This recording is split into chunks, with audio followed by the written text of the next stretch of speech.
Hello focus, इस video में आपका स्वागत है। इस चैनल का गोल आपको पता ही होगा और आज मैं अनबॉक्सिंग करने वाला हूं अपने नए गाइड स्कोप की। गाइड स्कोप क्या है, कैसे इस्तेमाल करते हैं, ये सब हम इस वीडियो में जानने वाले हैं। तो आइए शुरू करते हैं। इस गाइड स्कोप को मैंने तेजराज वेबसाइट से ऑर्डर करा है। तेजराज वेबसाइट के बारे में बता दूं, ये भारत की भरोसेमंद कॉरपोरेशन है। इनकी वेबसाइट पे आपको कई सारे टेलीस्कोप और एक्सेसरी मिल जाएंगी और इतना ही नहीं, ये बल्कि टेलीस्कोप बनाते भी हैं। अगर आप एस्ट्रोनॉमी करना चाहते हैं, आपको सामान कहीं नहीं मिल रहा, तो डोंट वरी, तेजराज वेबसाइट पे आपको ज़रूर मिलेगा। तो आपके मन में एक सवाल आ रहा होगा कि इस गाइडस्कोप को मैंने तेजराज वेबसाइट से ही क्यों मंगाया। ऐसा इसलिए क्योंकि हमें अभी तक कोई ट्रस्टफुल वेबसाइट नहीं दिखी है और अमेज़ॉन पर भी ये काफ़ी ज़्यादा महंगा बिक रहा है। तो ये रहा गाइडस्कोप का बॉक्स और इसे हमने खोला और ये रही इसकी पैकिंग, जो कि काफ़ी ज़्यादा अच्छी है। सो ये रहा हमारा गाइडस्कोप और ये कितना ज़्यादा हैवी है। तो ये है मेरा 70 mm का टेलीस्कोप और ये है मेरा 30 mm का टेलीस्कोप। इन दोनों में सिर्फ साइज़ का डिफरेंट है और इन दोनों की कीमत ही बराबर है।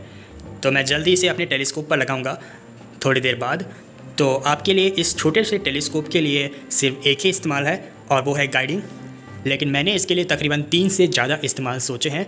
उन्हें मैं अपने आने वाले वीडियो में बताऊँगा, लेकिन फ़िलहाल मैं आपको इसके बारे में बता दूँ। तो मार्केट में तो वैसे कई साइज़ के गाइडस्कोप आते हैं। एक 60 mm का भी है जो इससे ऑलमोस्ट डबल है, लेकिन मैंने वो लिया नहीं क्योंकि वो ज़्यादा बड़ा पड़ जाता मेरे लिए और महंगा भी है। तो पहले आप इस गाइडस्कोप में देखेंगे इसका फ्रंट, जहाँ पर इसका एक लेंस लगा है। तो ये रहा इसका 30 mm का लेंस।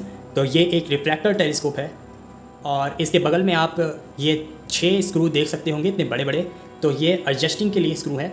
इन छोटे से स्क्रू की मदद से आप इस छोटे से टेलीस्कोप को मूव कर सकते हैं, ऐसे ऐसे या चाहे ऐसे।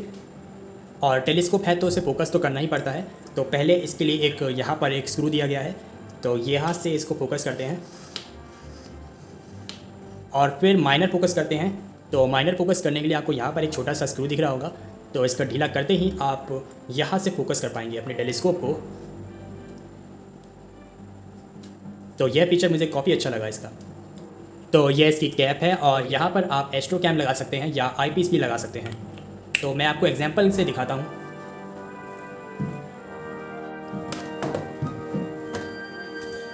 तो ये है एस्ट्रो मास्टर किट। तो पहले मैं लूँगा 2x बार्लो और फिर एक आईपीस। तो मैं अपने गाइडस्कोप की पावर को बढ़ाना चाहता हूँ, तो इसलिए मैं 2x बार्लो लगा रहा हूँ।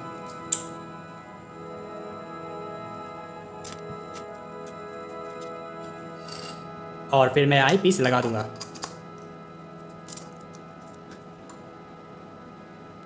तो ये रेडी हो गया हमारा एक छोटा सा टेलीस्कोप। आप इसे किसी भी ट्राइपॉड में लगा सकते हैं और बस। तो चलिए मैं अब इसे अपने एस्ट्रो मास्टर EQ130 पे लगाने वाला हूँ। तो गाइडस्कोप को टेलीस्कोप पे लगाने के लिए वैसे तो आपको चाहिए होगा डवटेल स्लोप प्लेट, लेकिन ये काफ़ी ज़्यादा महंगा पड़ेगा और मेरे टेलीस्कोप का वज़न भी बढ़ जाएगा, जो कि मैं नहीं चाहता। तो मैंने सिंपल टेक्निक सोची है। हमारे टेलीस्कोप में एक स्क्रू निकला है, मैं डायरेक्ट उसमें लगा दूंगा और डवटेल को बैठाने से पहले मैं मेटल का वॉशर लगाऊंगा ताकि थोड़ी हाइट बढ़ जाए। तो मैं बहुत ज़्यादा हैप्पी हूँ क्योंकि मैंने ऐसा करके 3000 रुपये बचा लिए हैं। सो फाइनली मैं अपने छोटे रिफ्लेक्टर टेलीस्कोप को बैठा दूंगा और तब मैं एस्ट्रोनॉमी करने जाऊंगा। फिर मैं अपने गाइडस्कोप को अपने ऑप्टिकल ट्यूब से अलाइन कर दूंगा। और हाँ, आप नोटिस कर रहे होंगे कि आपका और मेरा टेलीस्कोप अलग है, क्योंकि मैंने ऑप्टिकल ट्यूब को कुछ डिग्री रोटेट कर दिया है ताकि उसका बैलेंसिंग बना रहे। तो लग गया गाइडस्कोप, काम ख़त्म? नहीं, अभी हमारा काम ख़त्म नहीं हुआ है, बल्कि काम बढ़ गया है। तो Houston we have a problem. और प्रॉब्लम ये है, तब मैंने अपने टेलीस्कोप पर पूरी एक्सेसरी लगाई, कैमरा, DSLR वायर्स वगैरह वगैरह।